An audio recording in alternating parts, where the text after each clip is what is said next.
Hey everybody, welcome to the Safe Option Strategies Moving Market Podcast. Glad to have you here on a Monday. Got a lot to talk about. It's going to be a fun week coming up. We've got earnings reports, some of the biggest ones some of the biggest companies. In fact, I would say the biggest companies in the world.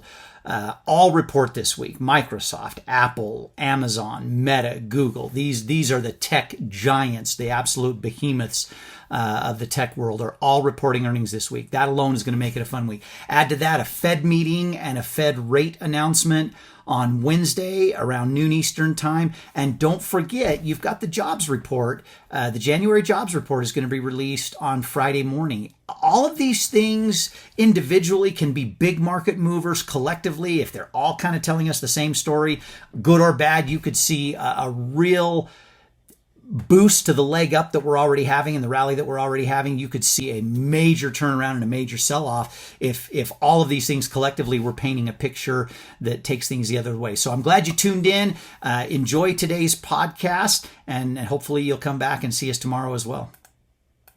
So let's talk a little bit about what the markets actually did today. More importantly, what's in store for the rest of this week. I always like to do the Monday podcast talking about a little bit broader picture of what's going to happen throughout the week. And then each subsequent day, we can talk a little bit more about what might be the thing to focus on tomorrow or what drove things on that particular day. So as you can see right here, it's another strong day in the market. This market is just one of the most resilient things I have seen in my lifetime of watching, stocks and options and watching these markets. Dow Jones Industrial Average up 224 points today. S&P, another record finish, up 0.75%, up 36, almost 37 points. And the NASDAQ, over 1% to the upside, 1.12%, 172 points up. And with all three of these indexes, a fair amount of this movement came towards the latter part of the day. The markets were, for the most part, up the entire day, although the Dow dipped into negative territory a couple of times. But if you look at this one-day chart, the NASDAQ started a little bit to the upside. It was, gradual. And then with about an hour left until the close, it just took off and accelerated and had an incredibly strong finish. You'll see a very similar chart if we look at any of the three indexes today. The Dow, the S&P, did pretty much the same thing. They started up, but not dramatically up. I think the S&P might have even briefly gone negative right here, and then kind of a steady upward movement. Hour left to go, boom, just took off to the upside. So and I could bring up the Dow, but I won't. It did exactly the same thing. I think regardless of what the market did today and regardless of what it does tomorrow, you've got two big things going on this week. And the biggest of them all is obviously the FOMC announcement, the rate decision by Jerome Powell on Wednesday. So tomorrow, the Fed begins its meetings. They start looking at everything and telling us everything that is going on, and well, they don't tell us. They talk as a committee about what's going on. They look at the most recent data. A lot of times, by the time they get to this meeting that starts on Tuesdays, they've already decided, or at least they're relatively certain what they're going to do in terms of a rate hike. And then on Wednesday, right at 2 o'clock Eastern, that's noon my time, so I'm in Mountain Time Zone, they go ahead and they make that announcement.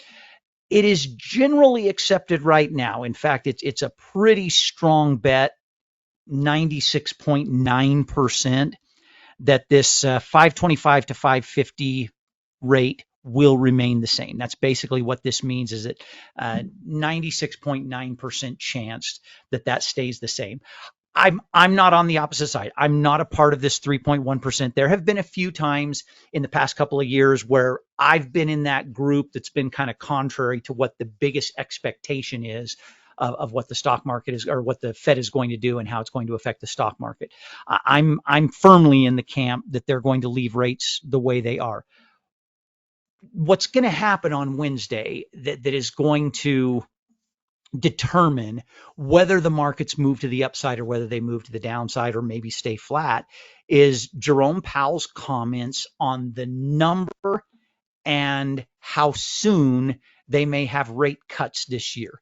After tomorrow's meeting and Wednesday's announcement, you've got 1, 2, 3, I'll put tick marks, 4, 5, 6. You've got 7 more times during this calendar year that the Fed is going to meet and make a determination on whether or not to raise rates, leave rates the same, or lower rates.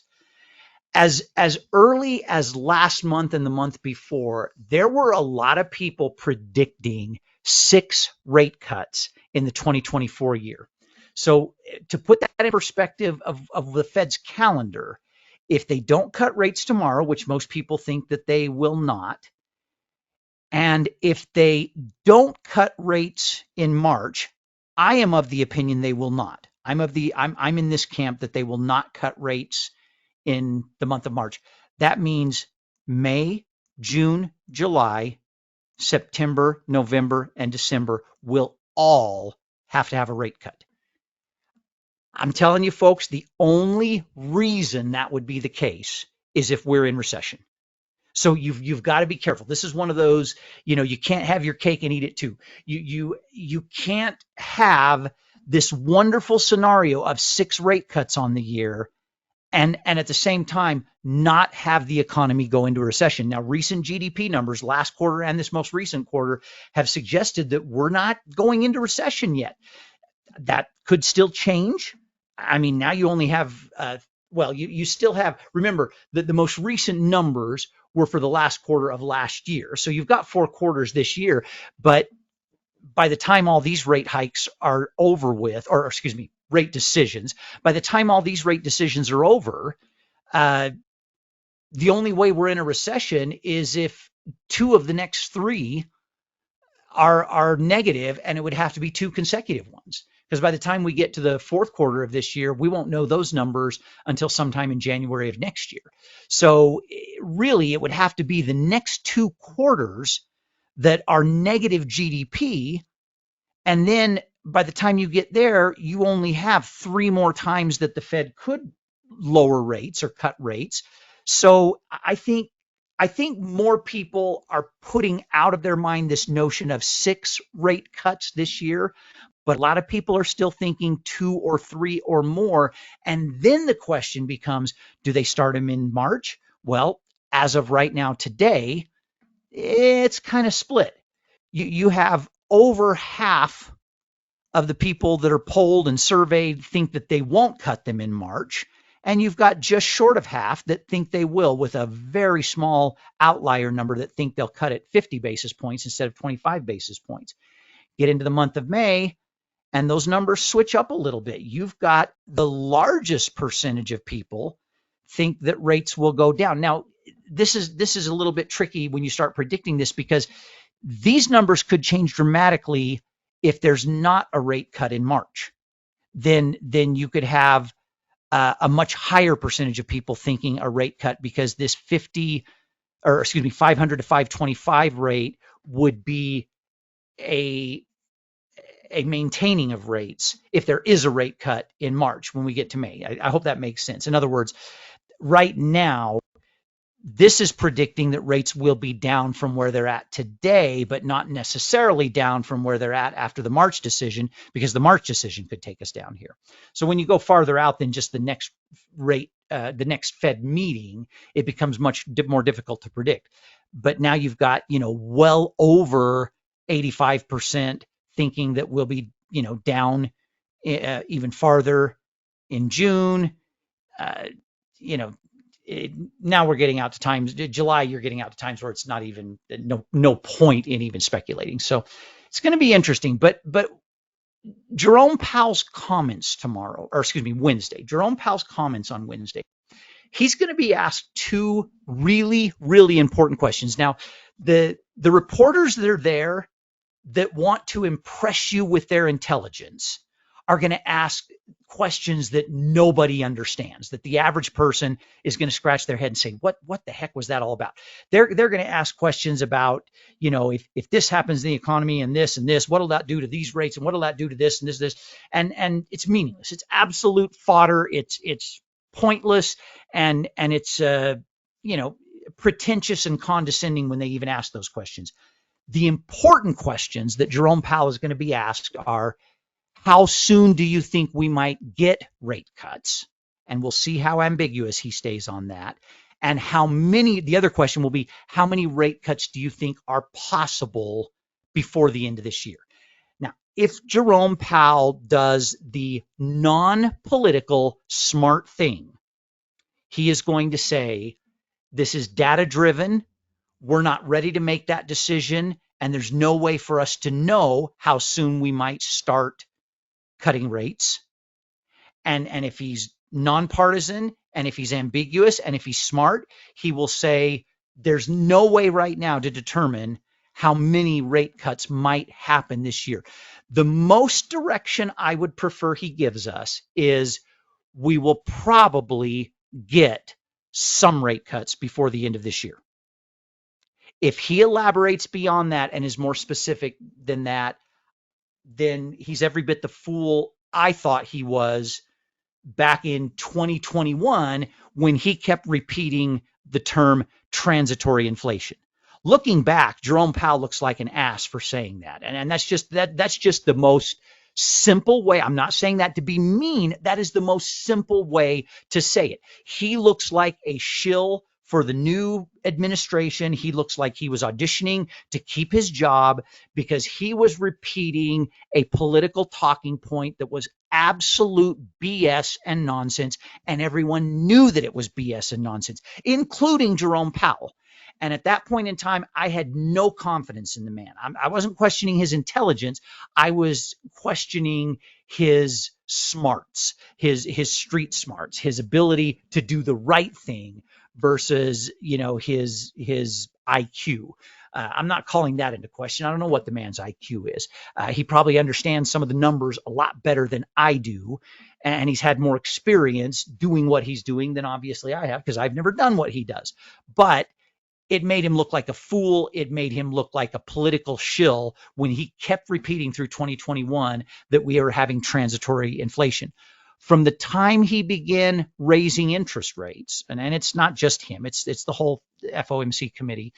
By the time they started doing that, they have stayed on message, and they have been very transparent in what they're doing, and they have stuck with what they're doing. And I've tipped my hat to him on more than one occasion and credit him for being consistent and for staying on message.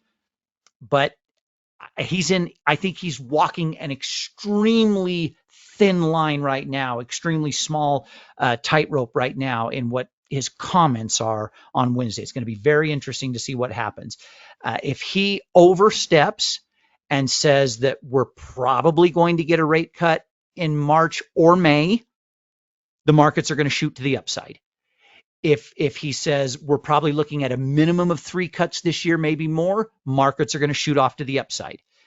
If he definitively says, look, don't get your hopes up for any rate cuts before the last quarter of this year, you're going to see the markets sell off.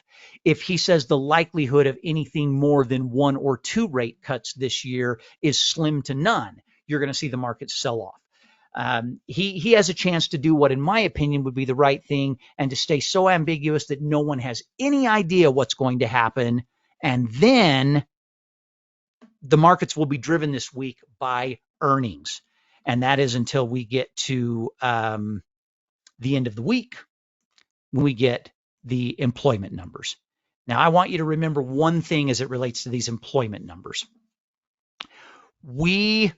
I think as a country are being completely bamboozled on employment numbers. I know this sounds a little bit conspiracy theorist, and honestly, I don't care if it sounds that way or comes off that way. I am becoming more and more convinced that the group that puts out these numbers is either full of partisan hacks and intentional liars that are trying to paint a picture that is not accurate, or they are incompetent and all need to be let go. And we need to get a new private agency or get some new people in there that do not have a political agenda, or at least have some competence in there putting out these numbers. Don't forget, when we kept on getting good employment numbers all through last year, we got towards the very end of the year and got a revision of over 500,000 jobs to the downside for the first quarter of last year. I can only imagine what revisions might be coming for the second, third, and fourth quarter of last year. But when the numbers are released, they have the ability to drive the market up or drive the market down. If it looks like we still have a really, really strong, robust labor market, that's going to put everyone's fears at ease about high inflation numbers, and not necessarily increasing inflation numbers, but numbers that are going to stay persistently high and give us a stagflation situation like we had in the Carter years back in the late 70s. So you got to watch out for that. We'll talk a little bit more about the employment report as we get later on in the week. I'm going to wrap up by talking about earnings. We have a huge earnings calendar this week. Starting tomorrow morning, we've got AMD, Microsoft, Google. They're all reporting. Actually, that's tomorrow afternoon. My apologies. That's all tomorrow afternoon. Tomorrow morning, UPS, GM, JetBlue. You've got some big ones tomorrow morning. You've got a couple of behemoths in Microsoft and Google tomorrow, but don't discount AMD, Starbucks. And then on Wednesday, before the market opens, Boeing, MasterCard, Philips, those are going to be big. After the market closes on Wednesday, Qualcomm. It's kind of funny that Wednesday afternoon, kind of not as big a day. But then Thursday morning, Altria, Royal Caribbean, Peloton, Merck, those are going to be watched closely. And then the next really big day, after tomorrow afternoon, the next really big earnings spot this week is Amazon, Apple, and Meta on Thursday afternoon.